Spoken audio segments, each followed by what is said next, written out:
Hi, everyone, and welcome to today's webinar, Implementing the Common Core Math Standards. My name is Eric Robelin. I'm a reporter here at Education Week, and I'm pleased to be moderating today's discussion. Our webinar is sponsored by Wireless Generation. In addition, underwriting for the content of the webinar comes from the William and Flora Hewlett Foundation. As many in our audience surely know by now, potentially big changes are afoot as 45 states and thousands of school districts gear up to implement the Common Core state standards in mathematics. The new standards introduce some concepts earlier for students, push aside other topics altogether to achieve greater depth, and ask students to engage in a set of 8 mathematical practices to show their understanding. Those practices include making sense of problems, reasoning abstractly, and constructing viable arguments. Education Week recently published a special report that takes a closer look at what's happening on the ground with the Common Core and some of the key challenges ahead. As part of that project, I wrote about the math standards and was on the lookout for districts that have gotten a jump start. Along the way, I encountered plenty of smart and thoughtful people engaged in this work, including our guests today, Kay Salmons and Matt McCloud. They're here to share their early experiences and strategies in 2 very different types of school districts, one urban and one suburban. Kay Salmons is an elementary math specialist in Maryland's Howard County school system, a suburban district located between Baltimore and Washington. She spent many years in the classroom before moving into an administrative post, and in fact was named Maryland's Educator of the Year in 1995. Our second presenter is Matt McCloud. He's a math specialist with Chicago Public Schools, one of the nation's largest urban districts, where he's leading the effort to implement the math standards. Before his current post, he had a decade of prior experience as both a math teacher in the middle school grades and as an instructional coach. We want this webinar to be interactive, so please send us your questions at any time during the hour. Simply type into the Ask a Question window on your webinar display, and we'll do our best to get to as many questions as we can. A couple of other quick points before we get going. Please check the audio setting on your computer as well as your speaker volume settings if you're having trouble hearing the webinar. And if you encounter other difficulties, try clicking the Help button for assistance. Also, an on-demand archive of today's presentation will be available online within the next 24 hours. Both the archive and a free downloadable version of the PowerPoint slides will be accessible at edweek.org. Now let's begin our discussion. I'd like to welcome again Kay Salmons from the Howard County School District to get us started. Please go ahead, Kay. Good afternoon. It's a pleasure to be with you to share how Howard County is implementing the Common Core in elementary mathematics. As Eric said, Howard County is in the center of the state of Maryland between Baltimore and Washington, D.C. We have 72 schools, 40 of which are elementary, and we have approximately 50,000 students. Our community is very diverse, both demographically and geographically. We do have 10 Title I schools, and we are fortunate in that we have 16 of our elementary schools have full-time math coaches. The schools range from 350 students to 1,000 students, so we have varying size faculties and communities. When we first began our implementation of the Common Core, in 2010, our state of MSDE, our state education department, approved the Common Core as our state curriculum. And so we began discussions on how we were going to do this. And because we knew the Common Core was going to be a different look at how to teach mathematics. So we knew we had to collaborate with other offices. We couldn't work in isolation. And so we knew we had to connect with our secondary mathematics office because the transition between 5th and 6th grade was very important and key, because one of our goals is to prevent any gaps that might occur as we move from our current curriculum to the Common Core. We also have an early childhood office, and the state of Maryland has developed a pre-K Common Core, so that will be implemented in our district next year. In addition, in 4th and 5th grades, we have a gifted and talented accelerated mathematics program. So we needed to connect with them because their curriculum will be changing also.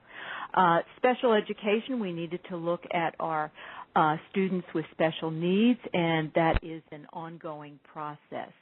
We also knew one of the most important groups were the administrators, both our principals and assistant principals. They not only needed to understand the content standards, they needed to understand the mathematical practices. One of our biggest groups is our parents, as well as our community members and the school board, because they needed to understand the changes that would be occurring. So in order to get going with understanding the Common Core, we're fortunate in that a group of supervisors got together and we began, this is about a year and a half, to just really dissect what the mathematical practices meant as well as what the content standards meant.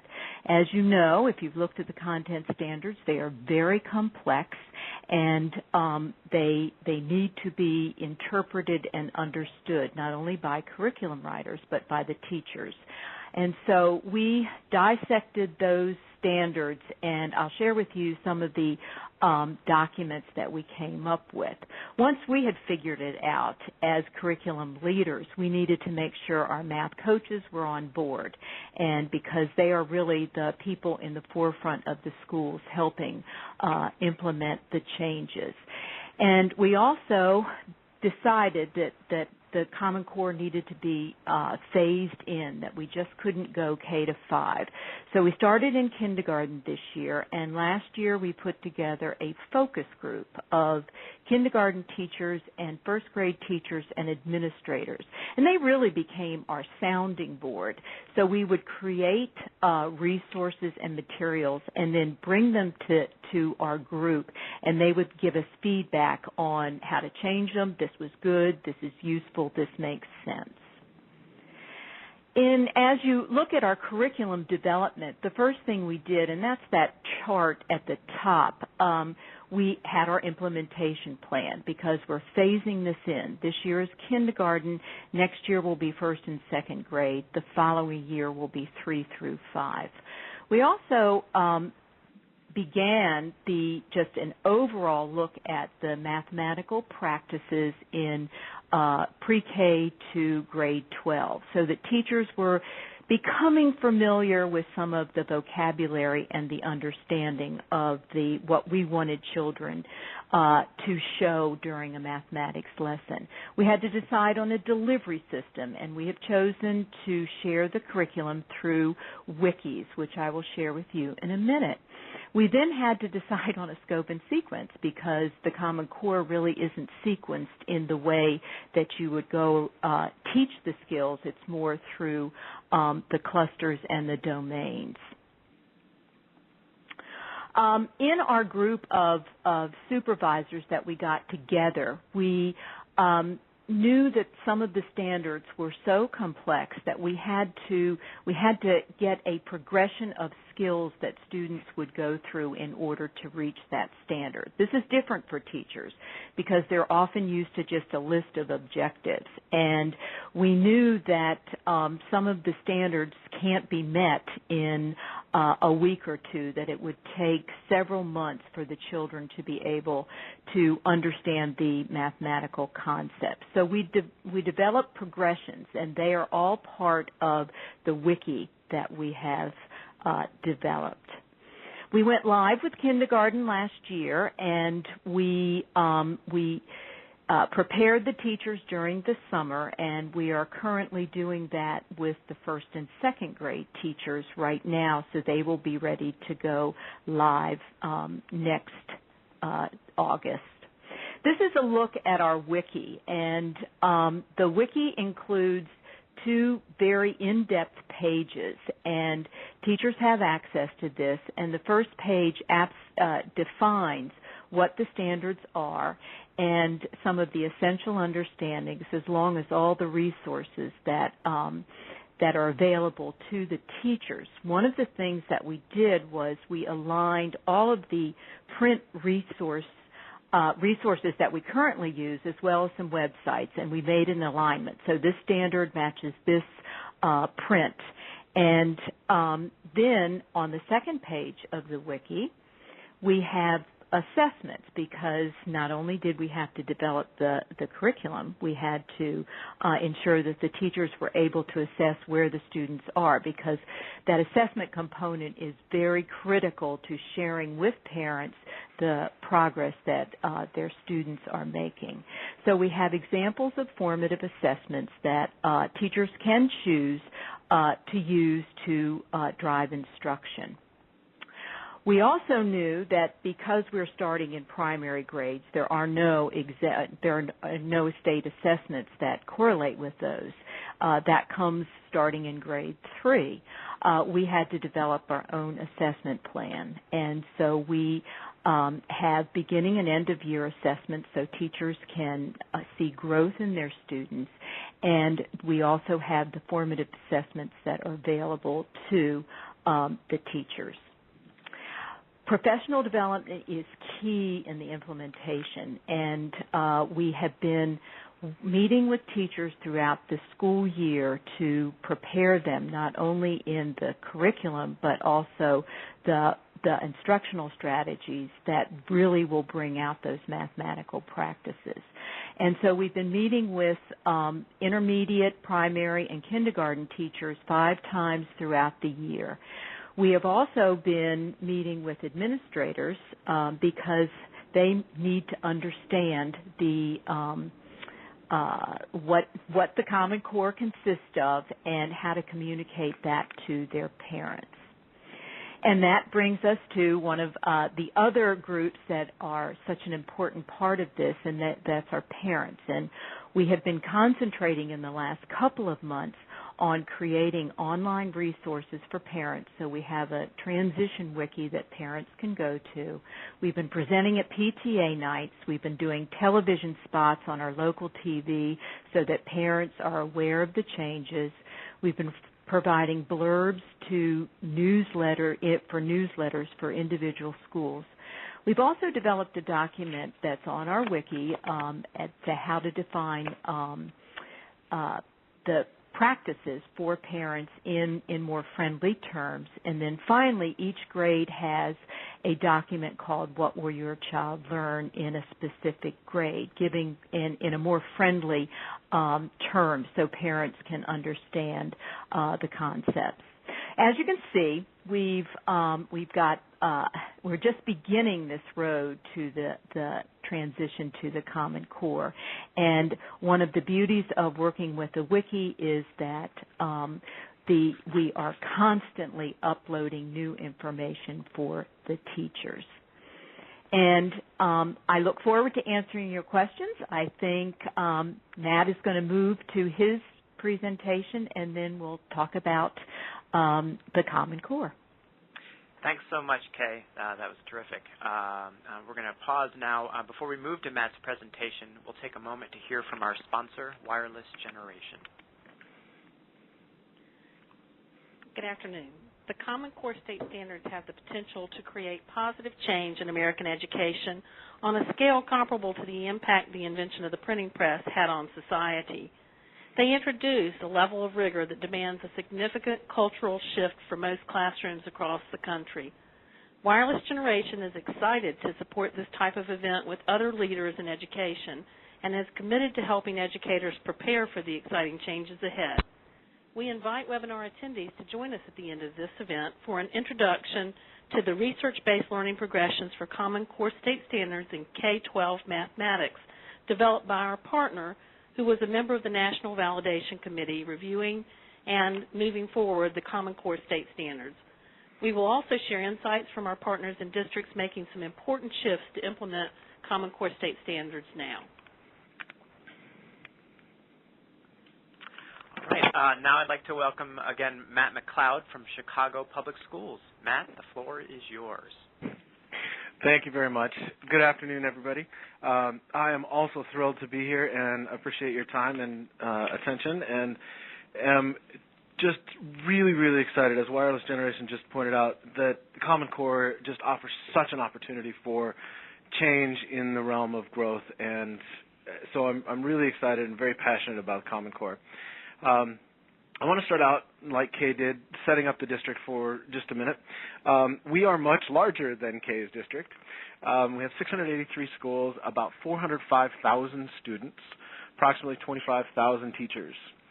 86% of our students come from low-income families, and you can see some of the demographic breakdown on the slide, and our budget is $5.11 billion, a number that I have a hard time grasping. Also from here, you see that we are decentralized, and each of those areas is what we call a collaborative. So all the shades of blue form a high school collaborative, all the shades of red form a different high school collaborative. And within those high school collaboratives, we're broken into elementary school networks. And so each different shade of blue is a different elementary school network. So that sort of lays out what we are trying to accomplish and the scale that we are trying to accomplish. The breakdown for us is that our role is as central office. I'm from the Department of Math and Science. We also have other content area offices, and in our bigger picture, we have the Office of Curriculum and Instruction. And we provide support and guidance to these elementary school networks and the high school collaboratives, who then in turn provide support and guidance to 683 schools. Our support and guidance comes in the form of what's being termed bounded autonomy.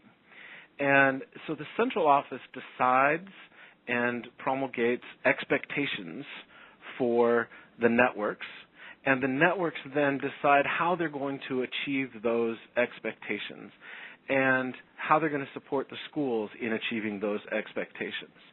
And so this bounded autonomy allows for the school to be the unit of change and to be the unit that gets to the students who they know best.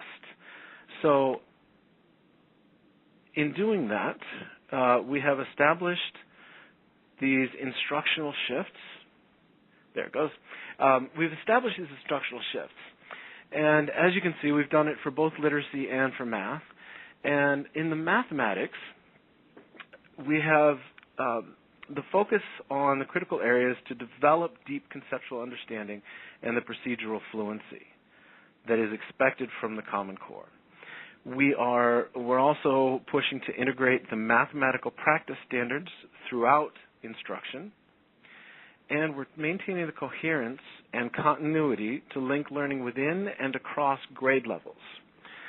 So you'll notice that these instructional shifts are different from some of the other instructional shifts that you might have seen coming from, for example, student achievement partners or the 6 shifts laid out in the Common Core.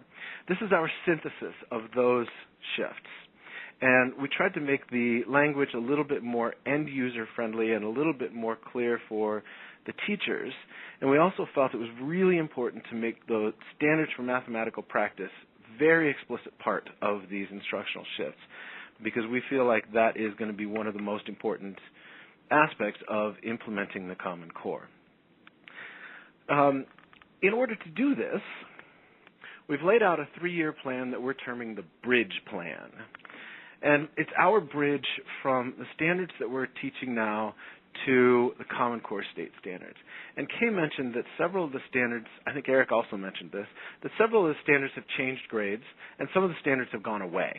And so we're using an incremental approach, because if a student is in a particular grade and the standard is the next grade, if the standard comes down and the student moves up, they might miss each other. And so we're trying to be very, very careful about preventing that. And so what you see in front of you is our attempt to do that. You'll notice that in K-5 we have optional work with the math practices, and I'll talk about that in just a second. In 6-8, we are actually moving into the math practices and some of the content standards, and in high school we're also moving into the math practices and the content standards. the reason that we're not starting with K-5 is because the K-5 teachers have 3 pieces of new learning on their plate for next year, and we thought that was enough. They are the Common Core state standards for English language arts, and there's a new teacher evaluation system coming out, and many of you might know that Chicago is adopting a longer school day. And so those 3 pieces we felt are enough learning on the K-5 teachers' plates.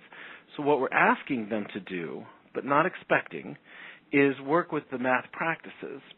And we are totally convinced that once they understand what the math practices are and they see the power of them, that it will be a natural consequence that they bring them into their classroom and start using them in their classroom next year.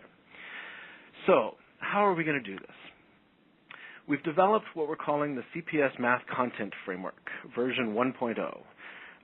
And the reason it's version 1.0 is because it will be slightly different the following year, and then the following year we will be 100% Common Core content standards and math practice standards for K through 12.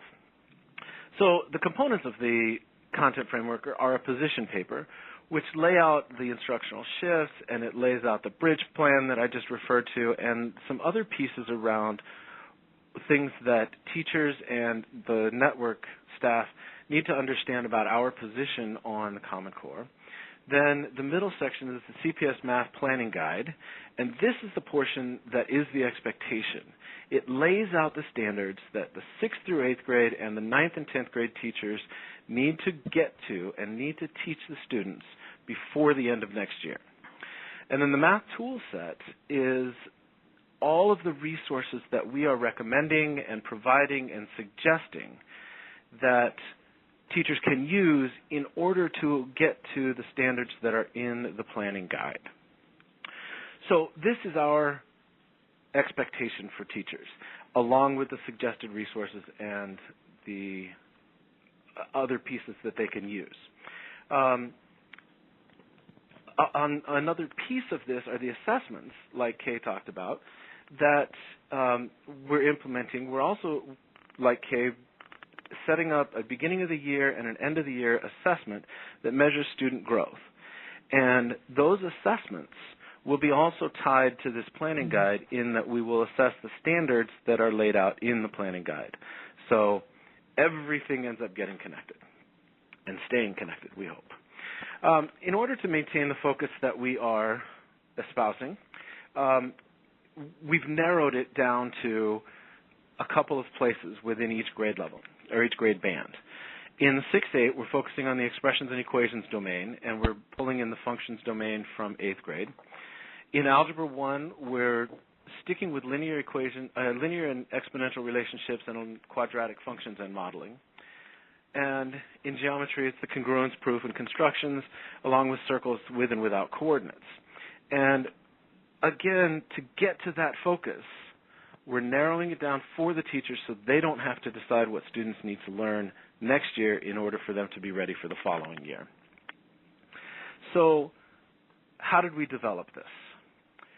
What we did was we pulled together content specialists, which are colleagues at my office, along with some other university partners and some other people that really know the Common Core and really understand the math practices and the content standards.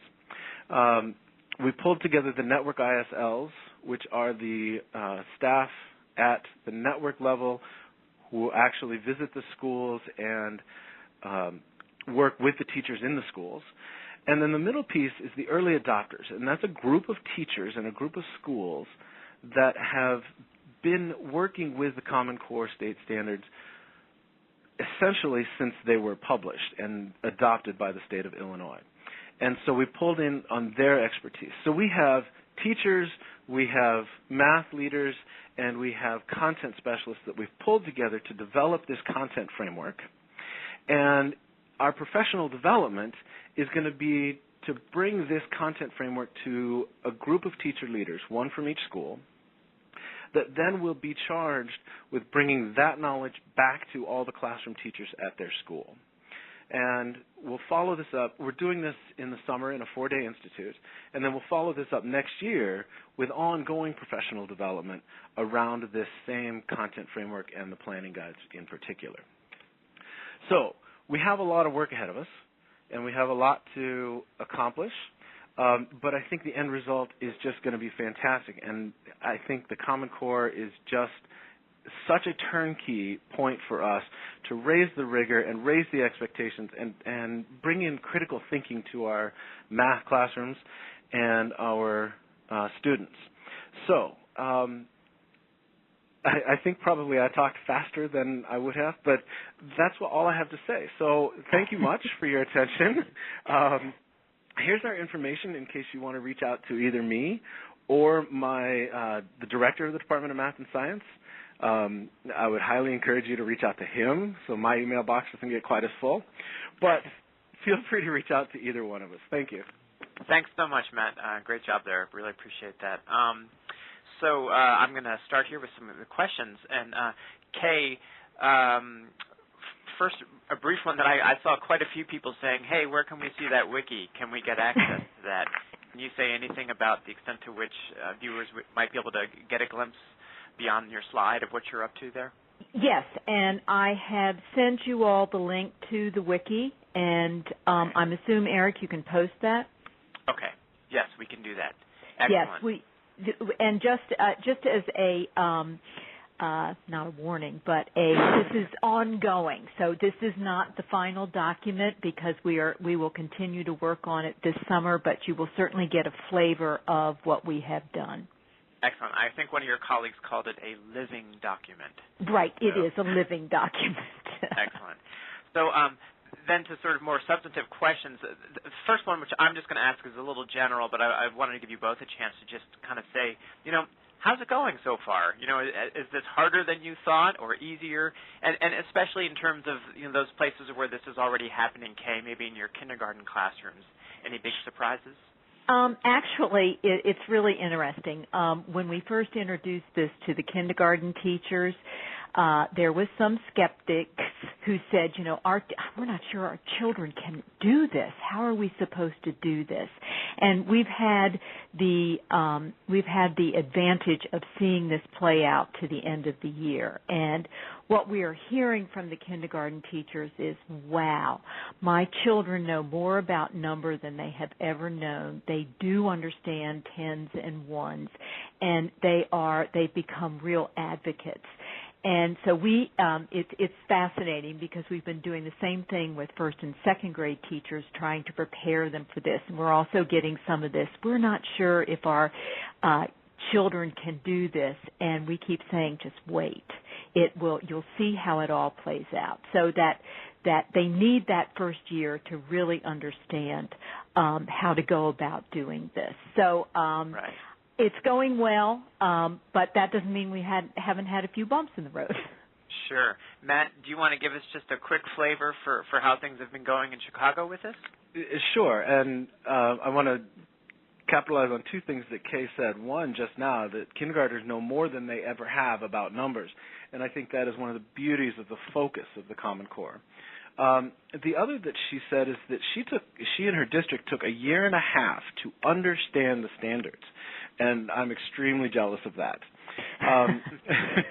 We had some turnover in our leadership at the district level, and so we didn't get really started on this until about 1 year ago. And when we did get started on it, there was much more of a focus on the English language arts standards, and so we have had to push through at a much faster pace than I think would have been ideal. That said, we have accomplished this framework, and so I'm really excited about getting it out to the classrooms and getting out to the teachers and to see how it does work. And I'm thrilled to hear your response of the kindergarten teachers, because I'm really, really convinced that once the teachers start focusing on these standards and start focusing on the math practices, that's what we're going to see across the board. Thanks, Matt. Next question someone had put out there was about what's happening in these early transition years. I know that a lot of states are still using their former assessments, which can kind of complicate matters a little bit. Kay, what's happening in Maryland? You're still using the existing assessment? Is there any attempt to sort of add into that some Common Core material?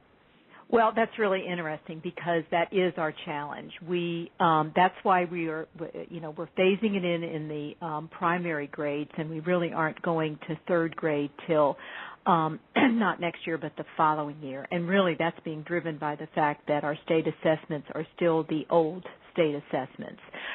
So what we're going to do next year is there are areas, particularly in 4th and 5th grade fractions, that we know students are going to need for the new assessments. And so we're going to start building units that we can put in addition to the current curriculum that will help students make that transition. And we will be doing it after the state assessments. So that it'll occur during fourth quarter. So we're trying to phase some of the new Common Core expectations in so that when the children move into middle school, they won't be caught off guard and we won't have those potential gaps that could occur. We're very, very aware of that. But it is a challenge because balancing the old curriculum and the new curriculum is because we're still being assessed on those former state assessments. Right. How about you, Matt? What's the situation in Illinois? I'm so glad to hear Kay say that because that's it's very similar to what we're doing. And we're allowing teachers to teach to the state assessment through March, and we're using that fourth quarter to bring in the content standards. Okay. And so I was feeling sort of about that, but I'm really glad to hear that you're also doing that. And I mentioned that focus on expressions and equations in 6th through 8th grade. And so we have pulled out a very select set of standards with the intent that teachers are able to get to them and through them to the depth that's required of Common Core in the last quarter of the year. Thanks, Matt. Next question, and this sort of gets to the heart of it in the classroom. And Matt, maybe I'll let you go first on sort of describing how classroom instruction looks different with the Common Core. Have you started to see some of that, and what does look different? So we've started to see some of that with some of our early adopters.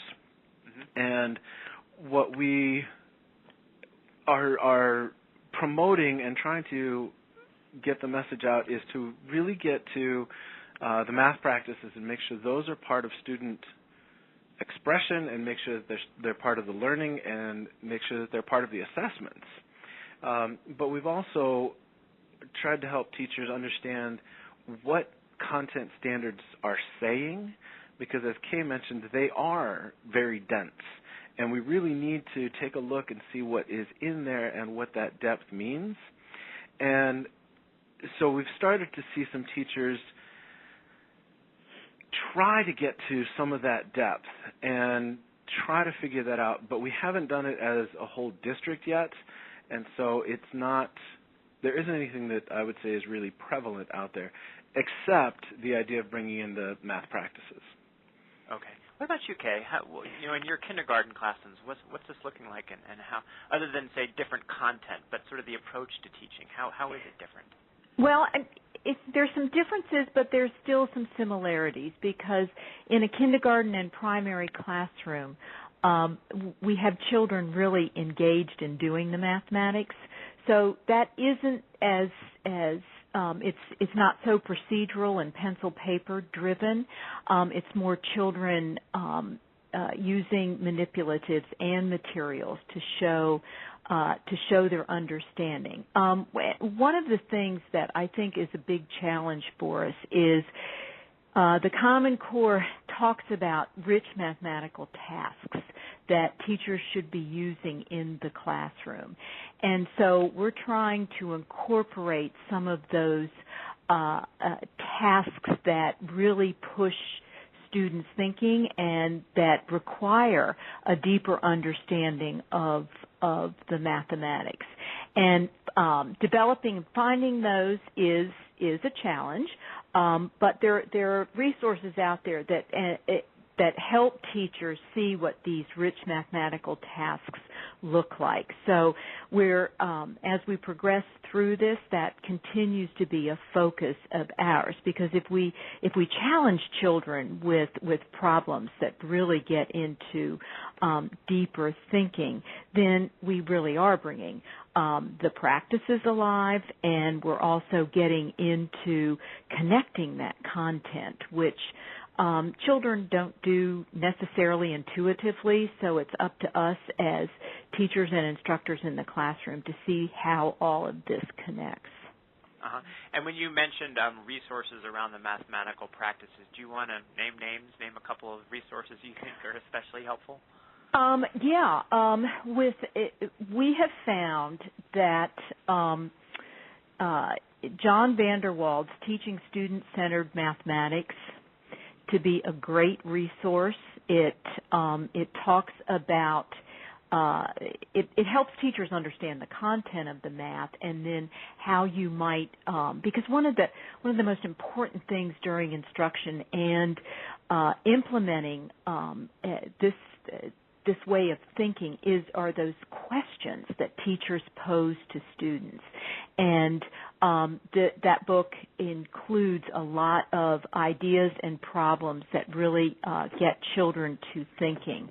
And the one that we have found to be very helpful is a book by Pat Lilburn, and it's called Investigations, Tasks, and Rubrics to Teach and Assess Math. And it's grades 1 through 6, and it provides lots of different entries into helping teachers present problems to students so that they can get at that content in a deeper level. Okay. Thanks very much, Kay. The web team here is wanting me to tell all the audience here that links to the wiki going out in the archive tomorrow. There will be links to the wiki from Kay's district going out in the archive email tomorrow. So fear not, you will be able to see those. My next question, that's very popular, Kay. You must be proud. Matt, this one I'm going to push to you first. Sure. Which is an interesting question. I know this is not necessarily the domain of you guys in the school districts, but from your vantage point, this is a question from a first-year, someone who teaches college students who are going to become math teachers. And his or her question is, what can I do to help future teachers prepare for the new standards? I love this question, and I'm so glad that it's out there, because I think one of the things is that many, especially K-5 teacher preparation programs, have one class for math. And so I think one of the things that we need to do is to more thoroughly develop their content around mathematics. And by doing that and teaching in a Common Core way, focused and deep, to the teachers in teacher preparation programs. But I think one of the other ways to do, one of the other things that we could do is to start getting them to understand what the content standards say and how the math practices can be used to develop that content. We often talk about using the math practices to demonstrate content knowledge and that you demonstrate the math practices, but we also have to develop them first. And so I think to get teachers to begin to understand those connections and how the practices can be used to develop content understanding, then conceptual understanding, I think that would be a great thing to do. One of the other things that I think would be really powerful is to look at the progressions documents that are coming out of the University of Arizona to understand how student learning develops, especially within the Common Core, across a domain and across grade levels. And so I think that would be another place that you could start getting teachers to begin to realize and to see how understanding is developed within the Common Core, because I think it's done really, really well. Okay, thanks, Matt. Next, Kay, I'm going to send it back to you with a different question, which was about the role that principals can play. What are the leadership actions that principals should take now to prepare their schools for the Common Core and the coming assessments? Okay, good question, because the principals are a real link between what we're developing curriculum-wise and not only their teaching staff, but their communities. And one of the things that we're encouraging principals to do is to, in their newsletters, on their websites, have a little, and we're providing those from the curriculum office, have a little blurb or explanation or rich problem that parents can see perhaps the differences, that we're not just teaching an algorithm and procedure, we're teaching an understanding of that algorithm and procedure. And probably one of the most important things is for principals to understand what they should be seeing in the classroom. So we have developed look for documents. So based around the mathematical practices, as Matt was saying, it was so important that when you walk into a classroom for 5 or 10 minutes, do you see children persevering when they're solving problems? Are they developing arguments to justify their thinking? And so the principals are hungry for understanding what those practices look like and then what the content is. So we will continue next year on, fortunately, we get opportunities to present to the principals, and we're going to have to actually have them doing some of these mathematical tasks so that they understand what children and teachers are experiencing. Okay, thanks, Kay. This next question gets to the whole business of textbooks. And when I did some of my reporting for this story, I was asking a lot of the district people about whether textbooks were lined and so forth, and a number of people sort of warned me that the rhetoric is ahead of the reality when it comes to publishers' materials being ready for the Common Core. And admittedly, it takes time to get this right. And so one question here, and Matt, I'll turn to you on this first, is can you use existing textbooks in your school district effectively to work on the Common Core? Do you think there needs to be a new generation? And just sort of where do things stand with your district and how you're approaching the textbook question? Again, another fabulous question. Because there are lots and lots of publishers out there that changed the cover and slapped on a sticker and said, we're aligned to Common Core. And what they essentially did was they said, well, this problem addresses this standard, and this problem addresses this standard. And so they did do some work around it. But I think it's really sort of superficial. And so there are two pieces to this question, and the one is, can you use current materials? And the answer is yes. Most of those current materials, however, might need some reshaping to get to the depth that Common Core is asking for and to develop the procedural understanding. And, of course, instructional materials run the whole gamut in whether or not they actually allow students to develop the understanding or whether it's much more provided to them. And so there are tools out there. One of them comes from the National Council of Supervisors of Mathematics. Another one comes out of the tri-state area, which in this case means Connecticut, Massachusetts, and New York, about analyzing your current instructional materials to see whether or not it really does align with the Common Core. And if not, some workspace to help reshape it so that it does get at least closer to it. And I think there are several publishers that are doing a very thorough and very careful realignment of their materials and adjustment of their materials so that they are truly, truly, truly aligned with Common Core, both in the grade level of the content standards and the depth of the content standards and bringing in the mathematical practices and all of the pieces that surround Common Core. There are several publishers doing that and several author teams doing that. And from what we hear, they will begin to be ready next spring for implementation the following fall.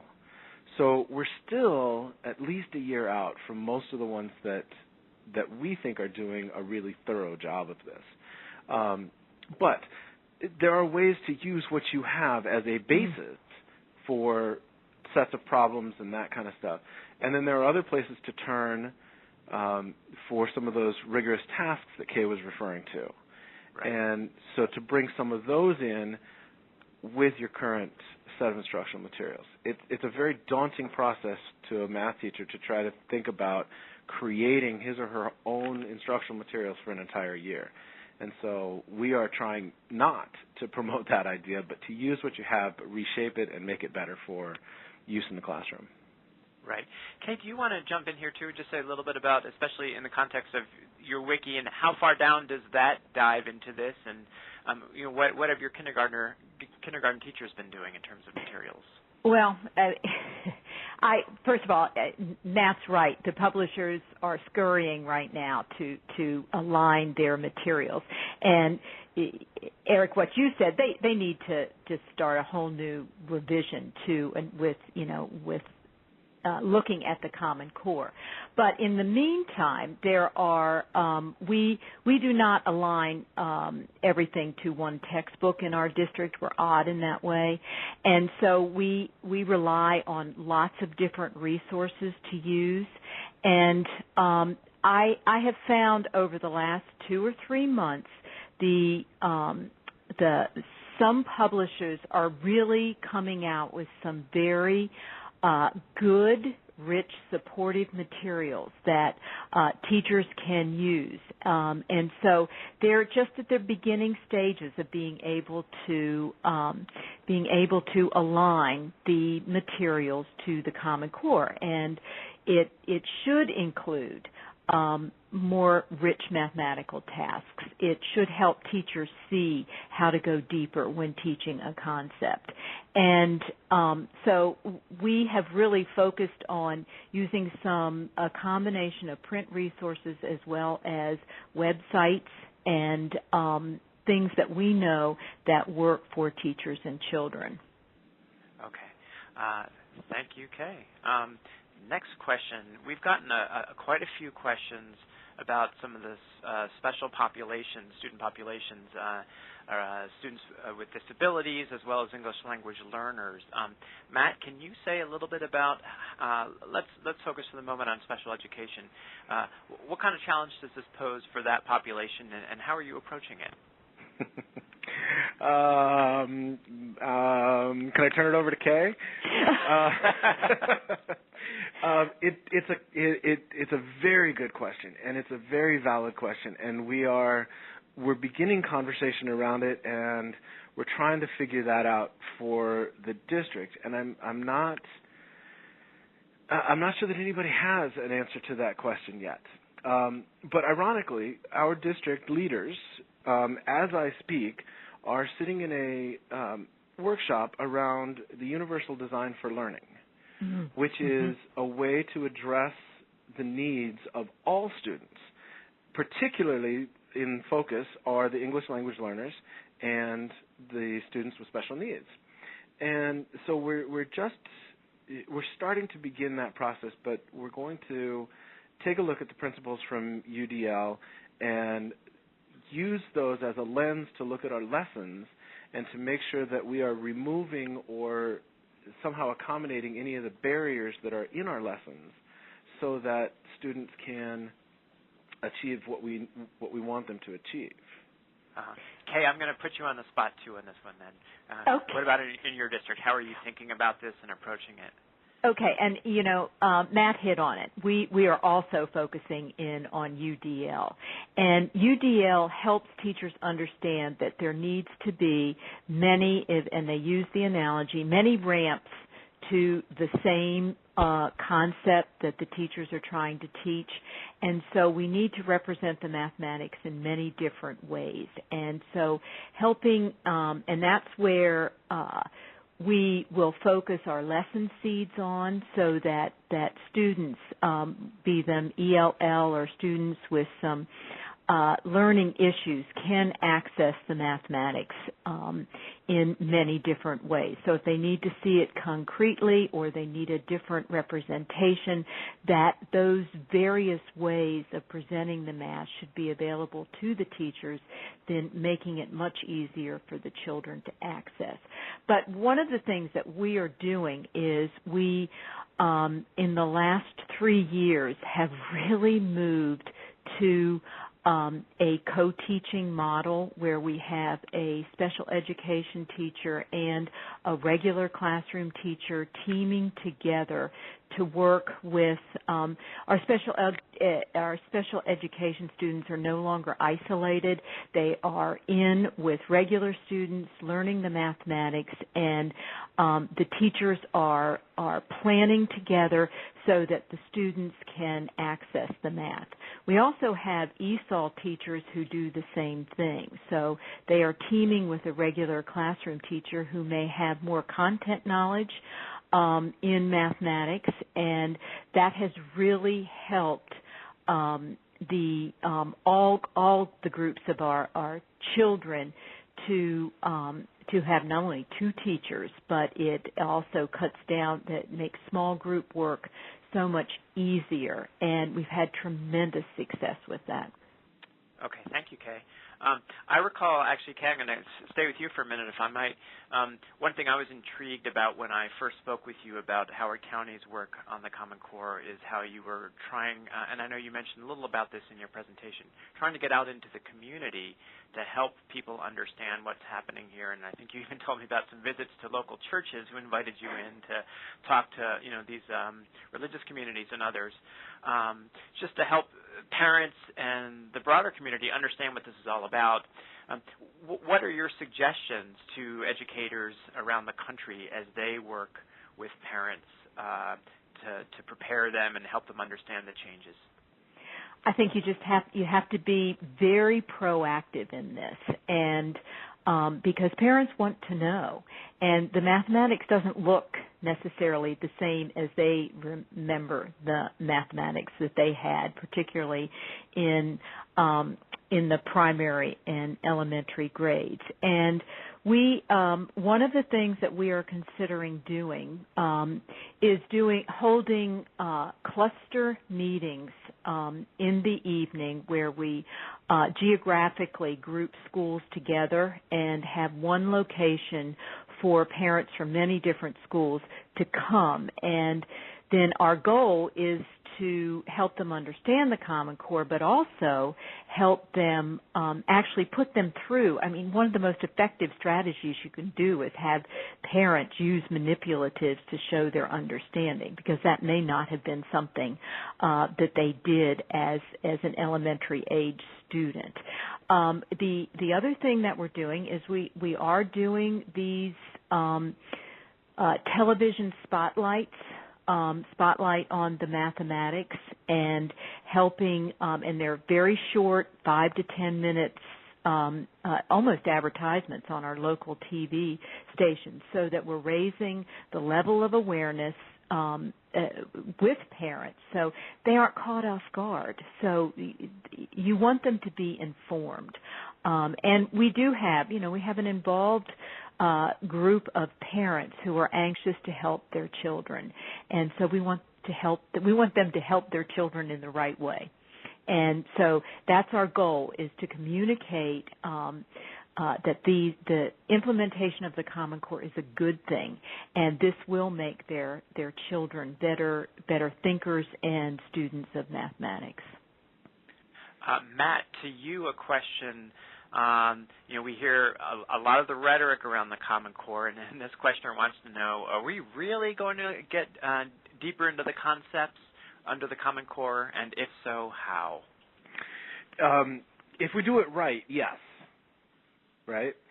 So it's going to be very much on the teacher in the classroom to make sure that we get deeper on any of these concepts. How the Common Core does it, Student Achievement Partners is a group that is founded by a couple of the lead authors for both ELA and math, but they call it the power of the eraser. There are lots of things that have been pushed aside from our standards, and they are much more focused, and there are many fewer standards at a grade level. And when compared to the Illinois State standards from 2 years ago, prior to Common Core, there are many standards that were repeated from one grade to the next. And many of our teachers said, oh, well, that's also in the next grade, so we don't really have to get very far in this. And Common Core doesn't do that. Common Core doesn't repeat anything. They build on prior learning. And so there is that progression that I referred to before, but it's not repeating the same thing. It's going deeper with it. And so, for example, in operations, we take a minute or a year, for example, on subtraction, to look at the meaning of subtraction, and then which happens in second grade, and then in the third grade we develop the procedures around subtraction, and then in later in third grade, it might be in fourth grade, we apply this meaning and these procedures, and so it gets much deeper. It doesn't do the same thing again. But I think the biggest thing is that they focus the standards and they lay out critical areas of focus at the beginning of each grade level and say, this is what the students need to learn at this grade level. And so by doing that, we eliminate a lot of the side stuff that has to happen, and that's how we're going to have time to go deeper. Kate, do you want to pick up on this too, and maybe sort of to follow through this to another dimension of it, which is, I recall, which came up in our conversation when I visited one of your schools, is that this also puts, in some ways, a new challenge on teachers, right, who have to be prepared to go deeper, which maybe that's not such a big deal for your middle and high school teachers who are specifically math teachers, but if you're at the elementary level and you're juggling all these subjects, how are you helping those teachers dive more deeply?